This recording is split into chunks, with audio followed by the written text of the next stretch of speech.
In northwestern Greece, nearly 5,000 feet above sea level, men and women get together each year in the heart of the mountains to celebrate their glorious past and to reaffirm their Greek identity, at the same time acknowledging that they are different from other Greeks.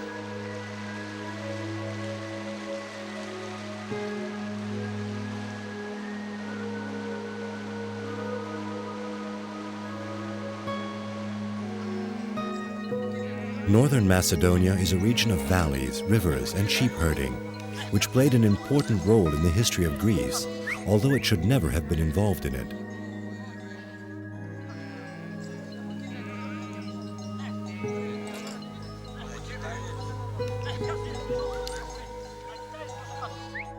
In this large town, entire families who no longer live here get together to cook a lamb, even though it is August 14th and the Easter holidays are long past.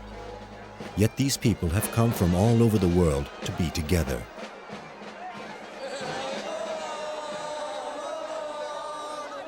The old folks join hands and dance in the church square, and they sing in a language that sounds remarkably like Latin. And these same men are booed by the crowd that seems to have tired of their song and dance routine or wants to get their attention for some reason. Who are they? They are Vlachs, Greeks, but Greeks who still speak in the Latin tongue. The Vlachs are mountain people. Their culture and history centers around the single fact. The Vlachs consider Mount Pindos as the heart of their homeland.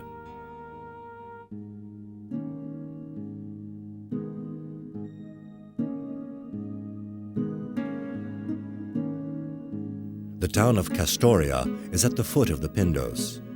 The word Castoria is derived from castor, or beaver, whose fur represented and still does the wealth of the villagers.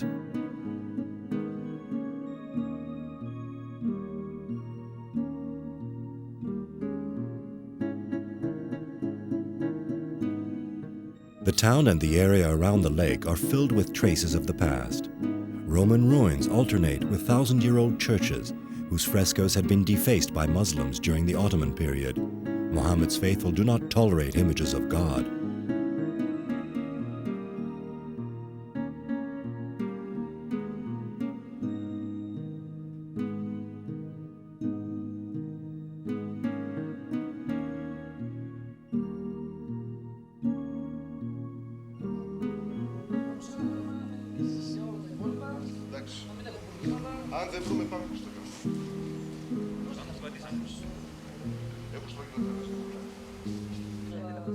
Sakis Hatzitsamanis works in Castoria.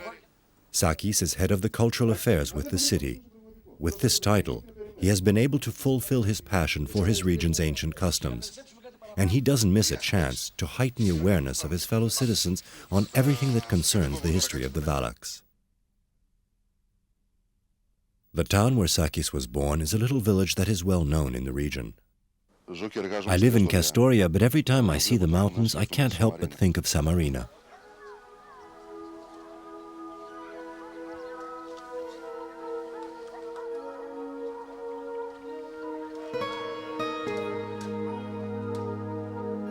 Samarina is a large, peaceful and spotless town, hidden in the heart of the mountain, just a few miles from the Albanian border.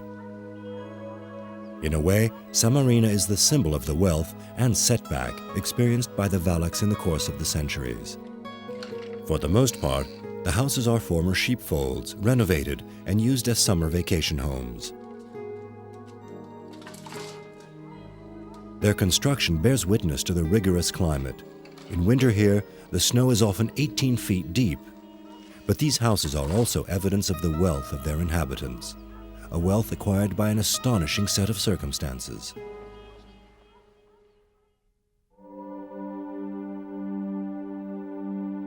The incredible history of the Vlachs may be summed up in two sentences. They were once simple sheep herders who wanted to improve their lot in life, without giving up their tradition. Their isolation and tenacity explain the rest. The Meteors Massif is known throughout the entire world for its monasteries that are perched on impressive rocky peaks. In fact, the Meteors were once the meeting point of Vlach shepherds. Having spent the winter on the plains of Thessaly, they would meet at the foot of the Meteors for the spring migration.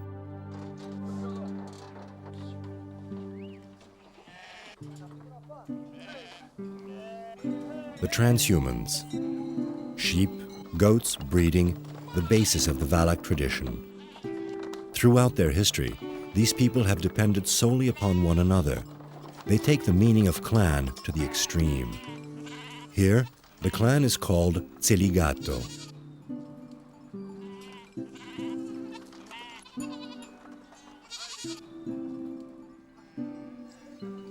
The celigato, the family clan, put everything into the common pot in order to maximize the chances of developing its livestock and its wealth. The risks of loss or ruin of a family clan were thus diminished. Each family in the clan owned only what it absolutely needed. Anything beyond the essential was owned by the community. The lifestyle of the celigato was almost totally self-sufficient. They were the virtual cooperatives ahead of their time. The management of goods was entrusted to one single person, the celiga, who ruled over his clan. He decided the fate of the livestock. He was the sole judge of acts committed by members of the clan, and he settled conflicts according to customary law.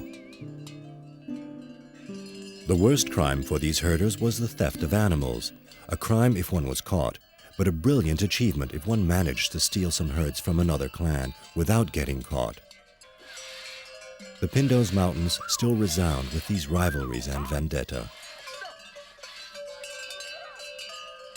Like many breeders, the Vlachs are also cheese producers.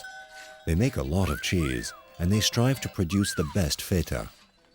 They very quickly achieved and secured a reputation in the villages thanks to the quality of their products. Each family made a point of honor of passing on the Vlach tradition to the young. Children learned from the old herders the gestures and magic signs used to get a herd to obey, to get it to return immediately to the enclosures, and to calm the ewes at milking time.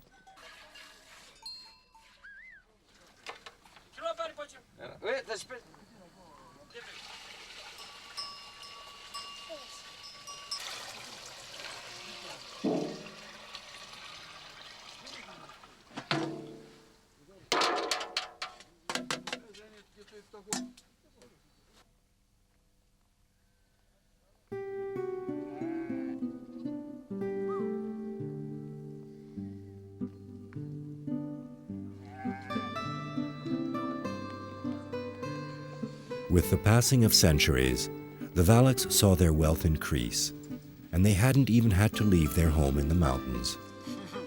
Their isolation was a blessing. Their lives flowed peacefully as they remained far from the turmoil that racked the rest of the region.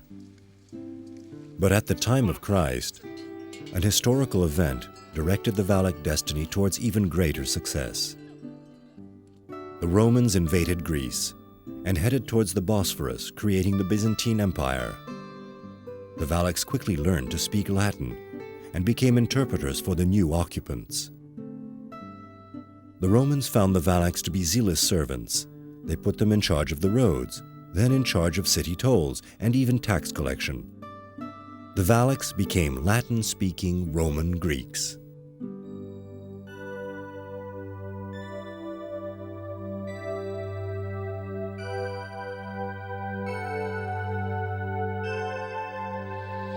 The Romans came in contact with other herders in the mountains, such as the Saracens, who, like the Vlachs, had formed clans or celigato and migrated along with their herds with the changing of the seasons. The Romans tried in vain to make these people Roman citizens, but, unlike the Vlachs, the Saracens never truly benefited from Roman occupation. And to this day, the Saracen shepherds make their home on both sides of the region's contested borders. But the Saracens have remained Hellenists.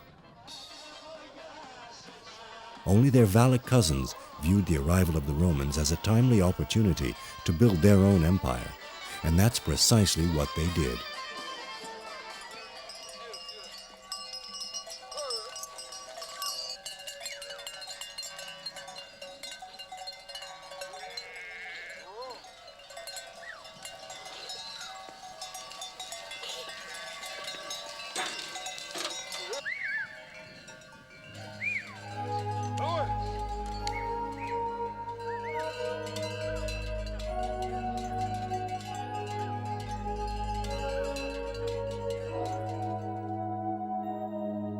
The men have gone to the mountains. The women remained in the valleys or in the intermediate villages. They looked after all the work directly related to breeding. In this case, spinning the wool and the long preparation of the cloth utilized primarily by the tseligato, by the clan. But gradually, these products became mere raw material for trade with foreign countries.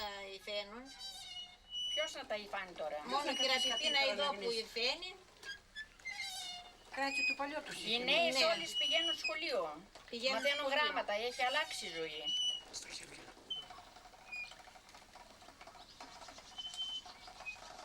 Thanks to the Romans, who put them in charge of the roads and tax collection, the Vlachs soon found a second use for their function, to export their goods to other towns and to other countries.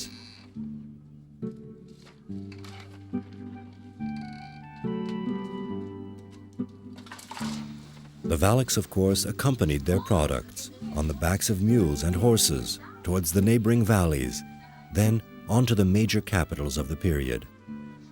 Little by little, the shepherds of Mount Pindos settled in Europe and opened trading posts around the Mediterranean.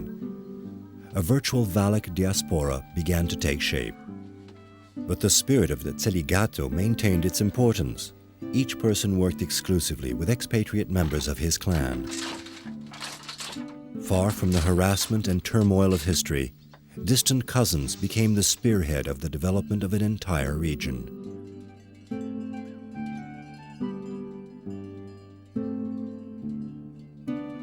Sakis arrives in Samarina, the birthplace of his clan. The village has remained isolated from the world through the winter months. This year, however, the border with Albania has become more permeable, and 5 brave souls have agreed to spend half the year in the cold to protect the village and ward off robbery attempts. Samarina comes back to life. Those who have full employment in the village resume their activities today, as if they had just stopped working yesterday. Others go for walks and meet old friends.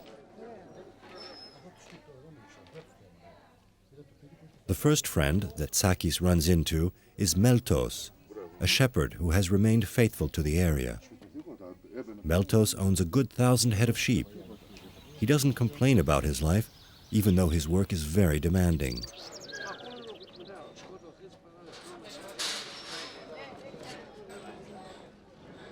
At nearly every street corner, Sakis meets friends in the village. What a surprise when he runs into his first teacher. The old man hasn't taught for years, but he knows the village very well.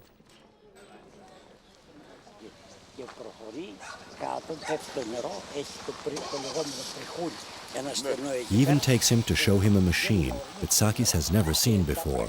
It was set up in the spring.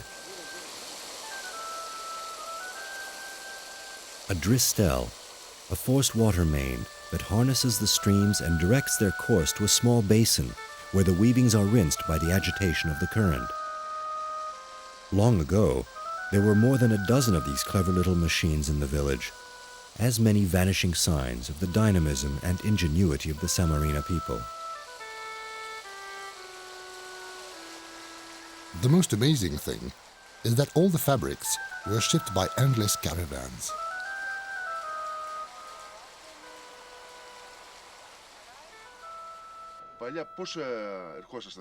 What time of year would the shepherds actually start heading for the mountains?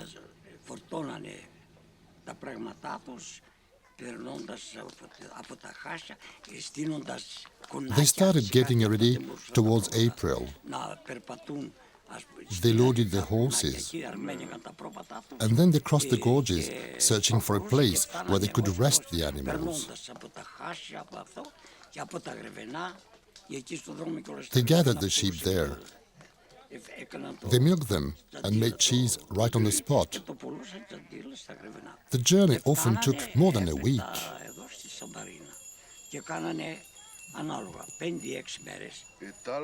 And what about the other products they needed? How did the shepherds manage? They did not need much, and there were a few outlets in the mountain that were provided by the caravans themselves.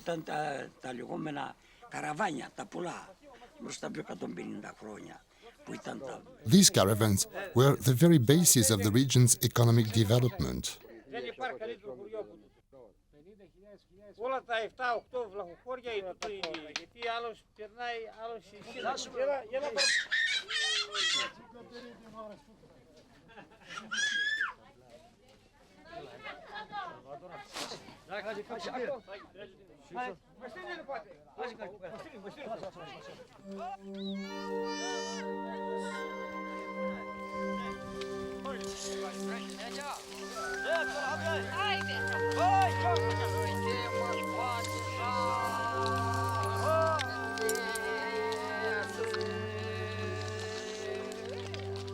Some of them traveled as far as Romania, Hungary, Austria to sell or trade goods.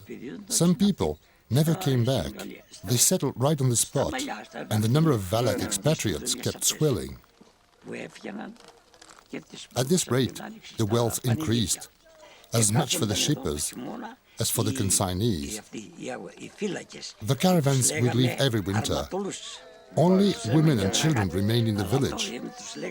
The women sold their goods in the market in spring. The village were guarded by armatoles, armed sentinels, to protect the villagers from Albanian attacks. But the last caravans disappeared about 150 years ago. The Vlachs had to find other means of transport. The sea would be the answer. Merchants began establishing contact with major European cities in the 16th century. Around 1750, the ports of Vlachs and Durrës, today on Albanian territory, were known as the Vlach ports. They transported goods to Egypt or France, and later beyond, to England and America.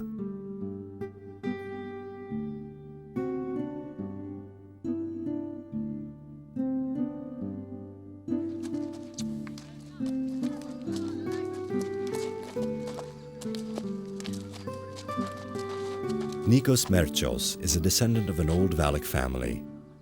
Nikos has returned to his country. He chose to settle in his family's village, in Nympheon, where he became mayor of the town.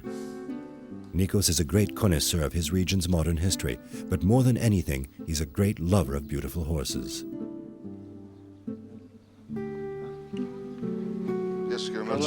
Mr. Mayor, sir. How are you, my old friend? Your ties with the horses and your village are as strong as our own ties with Samarina, no? I was raised with horses. How many horses are there in the village? I couldn't say exactly, but there are Arabians and English Arabian horses like that one. Do you breed them? Not directly. It's mostly sheep breeding here.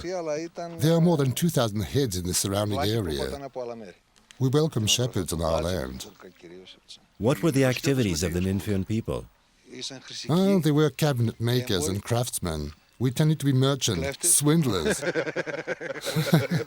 thieves. Follow me. I'm going to show you something.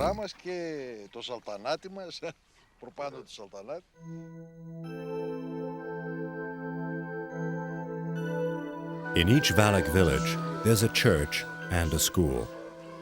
Today the school is closed, but Nikos wants to turn the building into a small museum and conference center.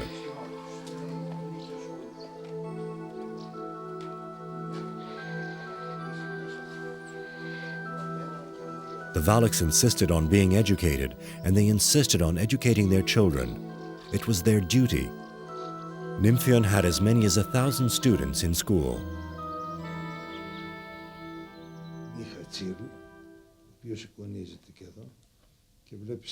Nikos shows Sakis the new edition of a book on the works of art created in Infion in the past.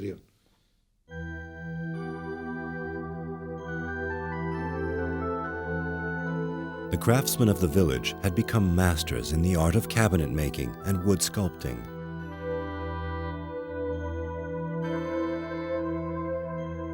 Even today, there remain a few craftsmen in the region who carry on the tradition and pass on their skills to the young.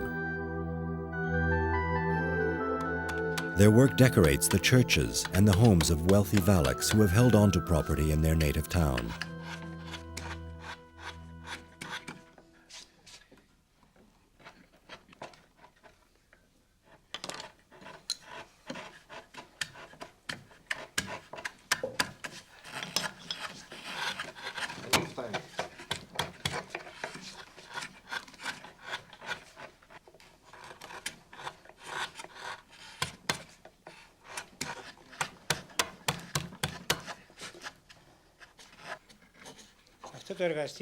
In this workshop, we mostly make old-style furniture and religious ornaments.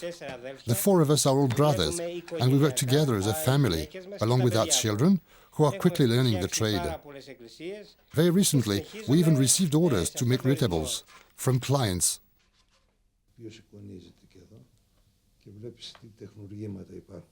Sakis peruses Nikos' book that is filled with astonishing creations by Vlach craftsmen who were jewelers and goldsmiths.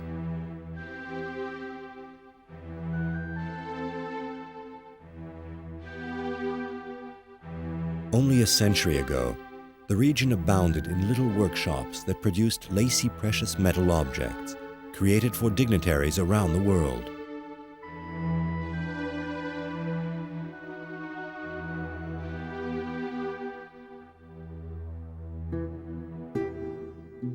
By the middle of the 19th century, the Vlachs had achieved great wealth, but the expatriates hadn't forgotten their parents, many of whom had remained in their native homes. Money went back to the villages. The homes got bigger and took on a middle-class and somewhat garish appearance, as if lived in by nouveau-riche families.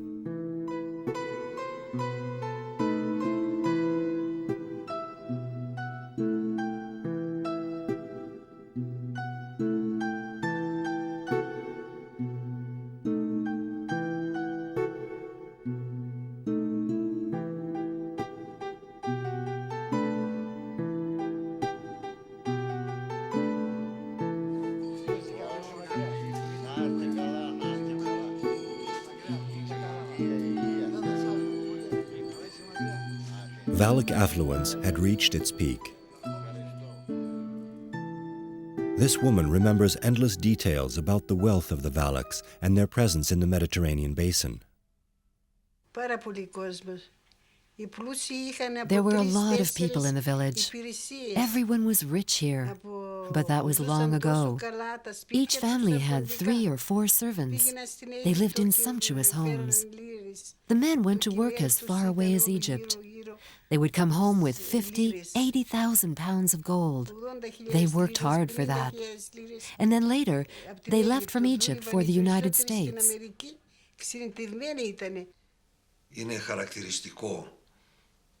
The Vlach women were known for their beauty.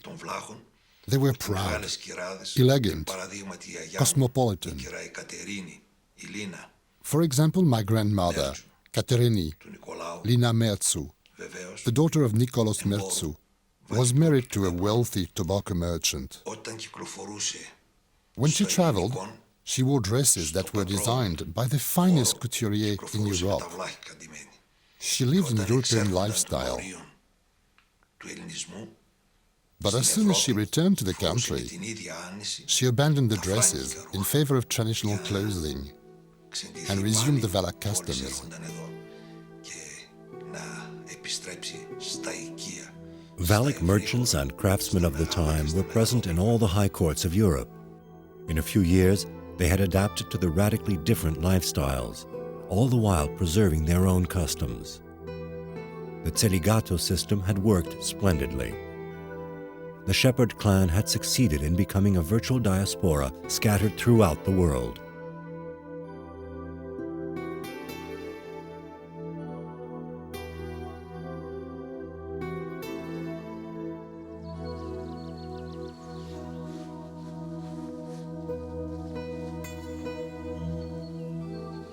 Yannis Boutaris is known all over Greece for the quality of his wines.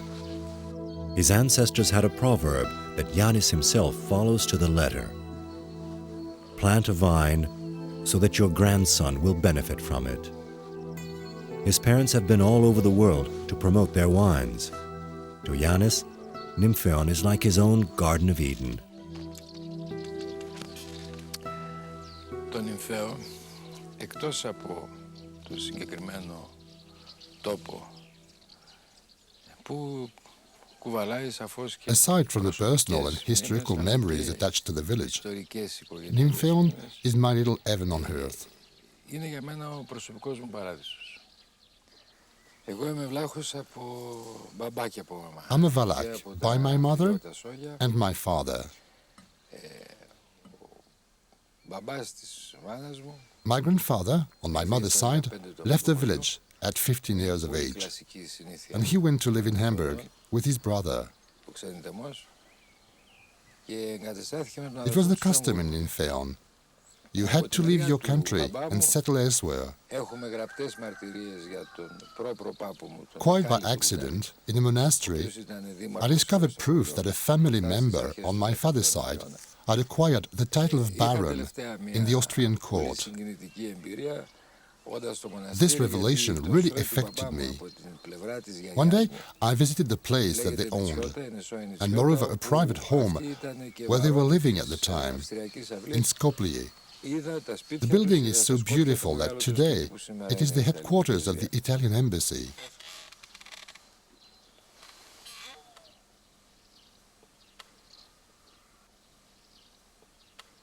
This aging grandfather who cuts his own wood is very proud to say that for him, the Vlachs are very much alive and must go on.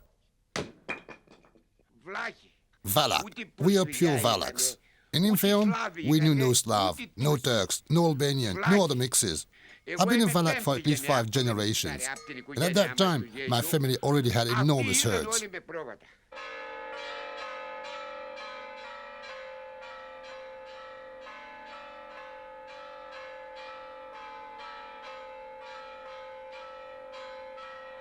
The old Greek shepherds, who speak in the Latin tongue, live a golden age. A little heaven on earth was created by the generous expatriates. And to a large degree, those who stay in the country grow old in the most favorable conditions. In the 19th century, the schools were flooded with students dedicated to learning, to progressing, and to perpetuating the tradition.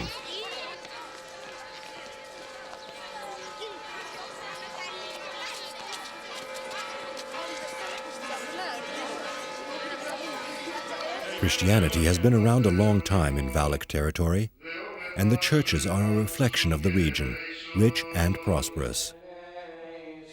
Nothing appears too beautiful for these villages that were started by a few shepherds.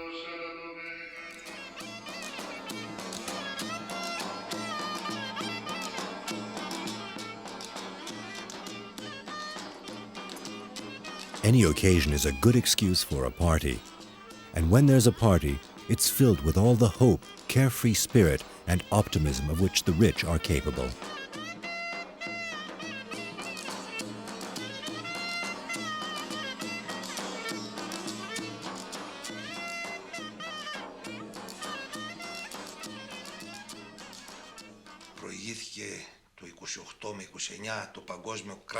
There was the Wall Street crash in 1928. It destroyed all the well-to-do Valachs who had business dealing with the big banks in London, Stockholm, Berlin, Leipzig, Vienna, not to mention New York.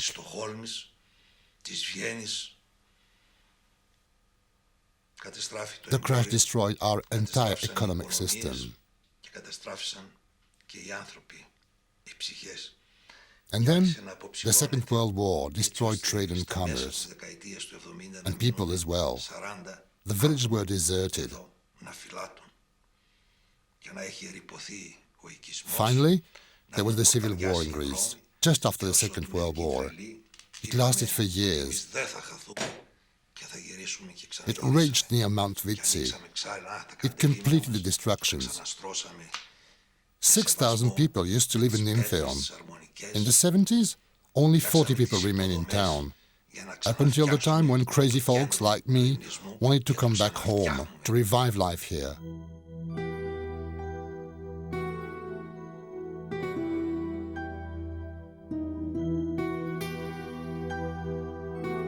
What remains of the Vlach country today? The shepherds, who never really left, their herds still dotting the countryside. Villages perched on mountain slopes, for the most part abandoned. Breathtaking scenery and wide open nature that is amazingly untouched. A few wealthy families survived the financial turbulence and the insanity of the bloodbaths at the turn of the 20th century.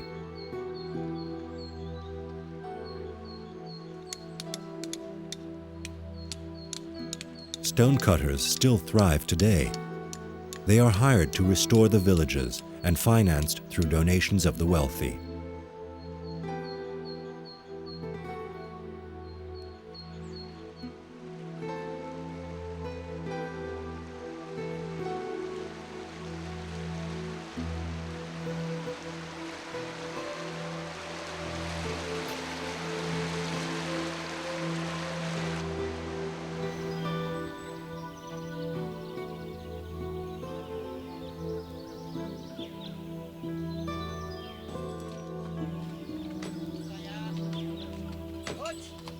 And finally, there are still foresters, Vlachs for the most part, since they are the only ones in Greece to maintain the right to exploit the forest.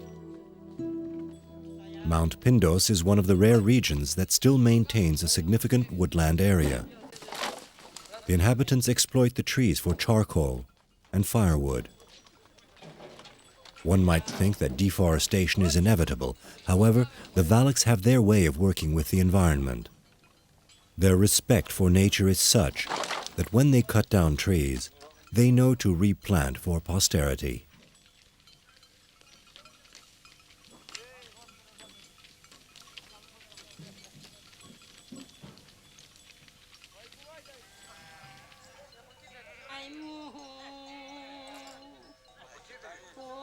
Today, in this small and somewhat forgotten corner of Greece, there are a lot of memories and a few regrets.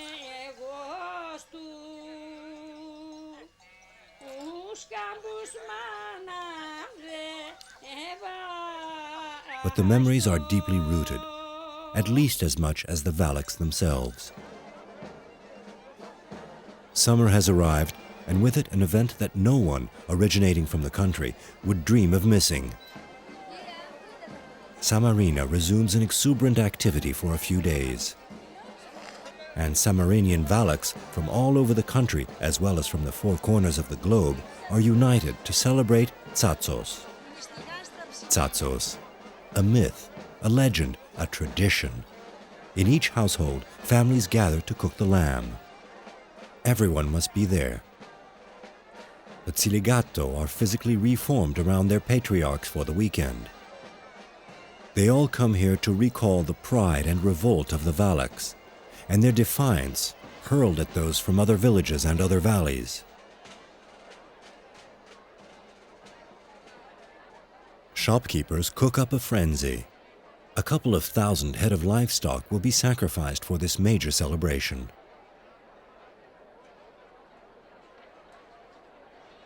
Sakis notices an elderly shopkeeper. Again this year, the old man has opened his store. Sakis asks how long he's had his shop. Since I was born.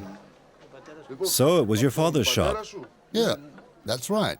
And how many months a year do you work? 5 months. 5 months? From May to September? Is it profitable for you? Samarina is only alive for 5 months of the year. I raise sheep too. I have a lot of sheep. And so? So I have to sell them.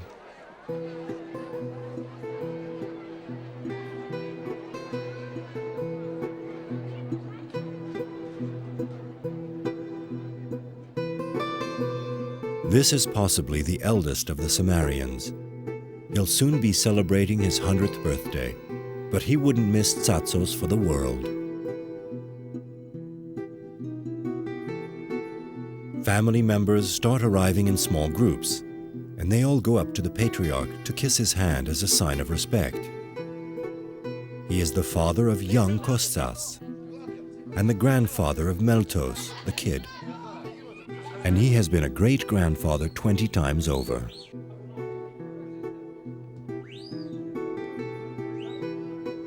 Sakis is careful not to break the rules of tradition, and he too greets the patriarch. The aged leader of the clan feels Sakis' presence, and although he has lost his eyesight several years ago, he recognizes his grandson's friend. Why your family not with you? They weren't able to come. They've had a lot of problems, but they send you their respects.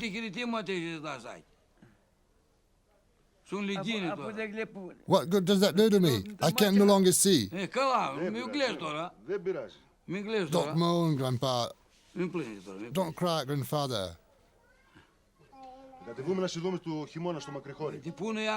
When winter comes, they will come to see you in the plain.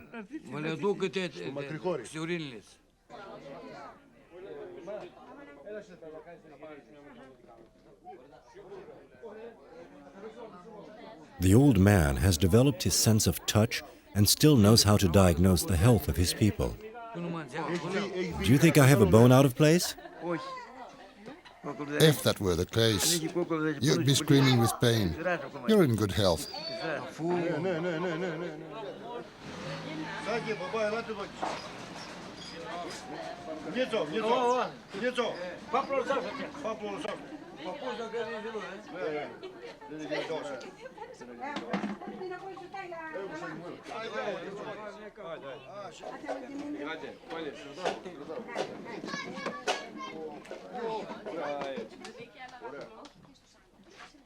Λοιπόν, Σάκη, σε μένα καλή μέρα μας έκανε μέχρι τώρα.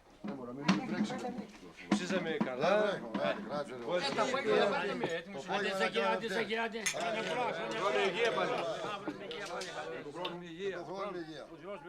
Όλοι μαζί. Άντε, Πάπο, βίβα. Βίβα. Άντε, καλά γράμματα. Άντε, γράμματα που είναι. Giorgio, where did you take the animals this year? To the same spot as usual. Change it upset the animals. Fortunately, we had some rain. We had a dry spring and the grass was a little sparse. Thanks God, everything's okay now. Have you found people to help you? We're a big family, you know. There's my father, my father-in-law, and then the children and my wife who've come often. Even my mother has come. Uncle Nikos, someone told me that you had some problems with wolves. What happened? 6 months ago, we had a colt. They devoured its head. But it wasn't a wolf. I think it was a bear. Giorgio, when you go up to see the herd, do you bring the children with you? Of course they come. Even the 3 years old is coming. He's always with me. So they'll learn the trade. Not only that, to work too. Otherwise we couldn't manage. For them to understand, they need an adult to show them. The youngest is a funny little guy. He knows how to get them out, properly. The celebration is at its peak.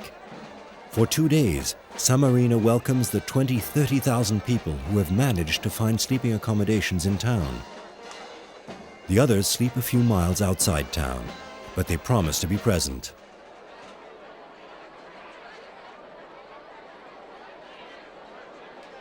Tables are set up on the spot and around the whole village. Today, everyone is a guest of everyone else's. When a friend passes by, he has to stop and have a drink. There is no dry spell at these reunions.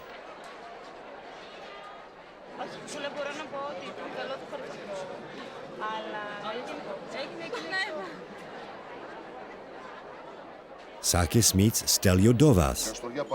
Who is going to win, Castoria or Paris? When did you leave the country? Almost 20 years ago.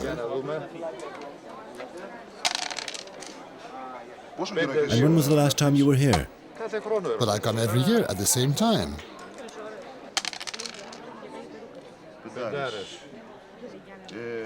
What do you do in Paris? Are you still in the same business? Yes, I still import handmade rugs from all over the world. From Greece, I import mostly traditional furniture and craft.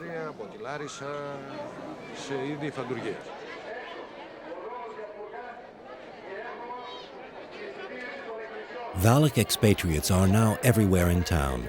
They've come from Italy, England, from France. Some have even made the journey from as far away as the United States, Australia, and New Zealand. The entire diaspora seems to have returned to Samarina to celebrate Tsatsos.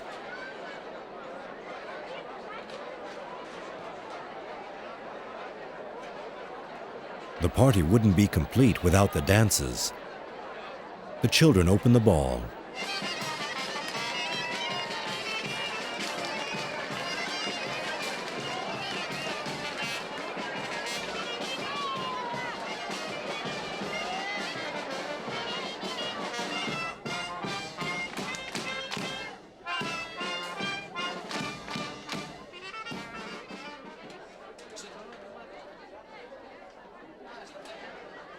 The young too have come with their parents.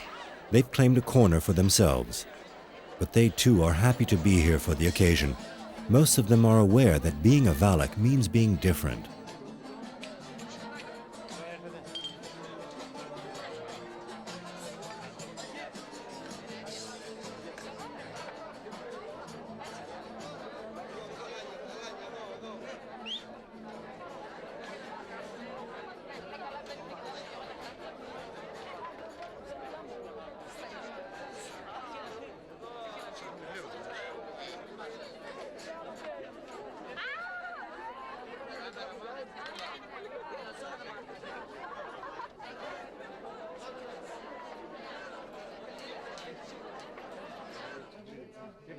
Since the building was constructed at the turn of the 19th century, a pine tree has been growing through the roof of the small church in Samarina.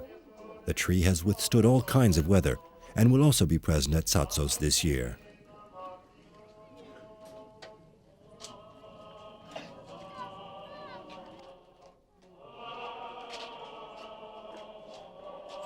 Each year on the 14th of August, only one person out of 100 has the privilege of slipping into the nave of the village church, much too small for the occasion.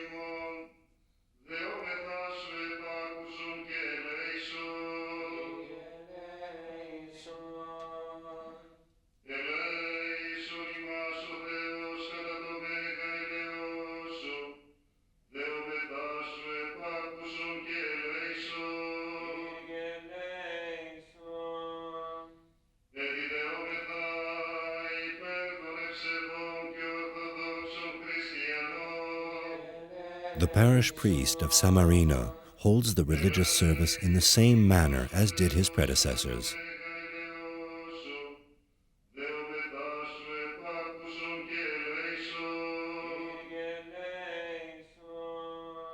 Perhaps Father Georgos is thinking of the support the church has provided for his people who were in revolt against invaders, when they weren't having to fight against pillaging or thieves stealing their livestock.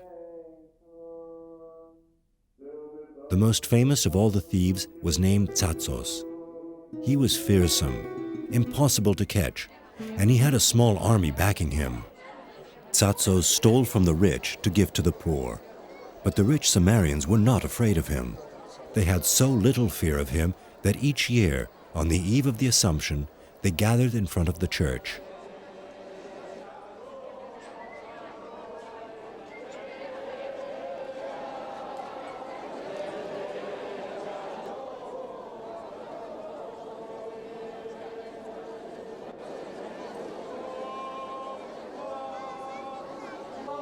Just as they have ever since, the chiefs of the clans formed a circle, the eldest leading this strange procession. And they sang a battle song in defiance of Tsatsos. If you're brave, come and fight. Just come and try to steal a sheep from us, and you will have to deal with us.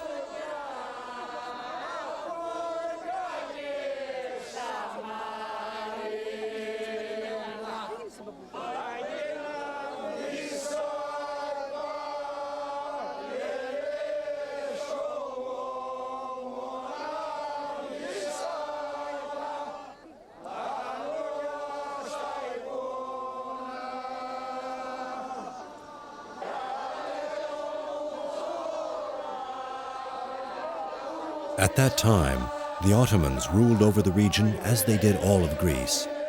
Only the Vlachs resisted them. Their villages, well concealed in the hearts of their valleys, were almost impenetrable, and the Vlachs continued to grow rich. The men maintained that as soon as the Ottoman warriors were approaching, the women would hiss at them to keep the men quiet, and the village, plunged in silence, would escape the Muslim attacks. The women claimed that they hissed at their men simply because they began to sing off-key, or because their singing lost its pep. Who's telling the truth? No one knows today.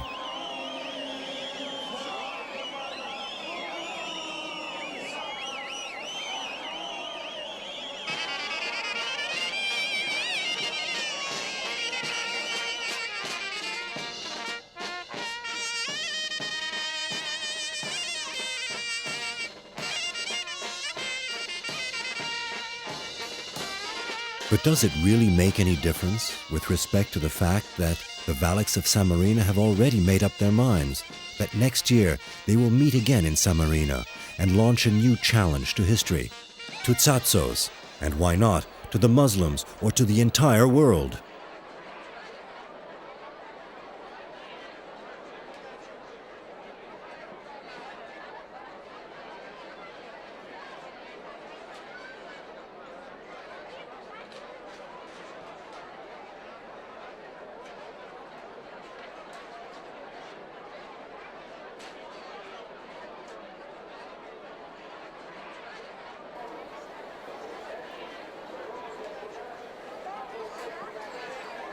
Everyone makes a toast to the health of the Vlachs. Excellent health, in fact, for a people who, through work and imagination, has known how to acquire significant power before almost losing everything.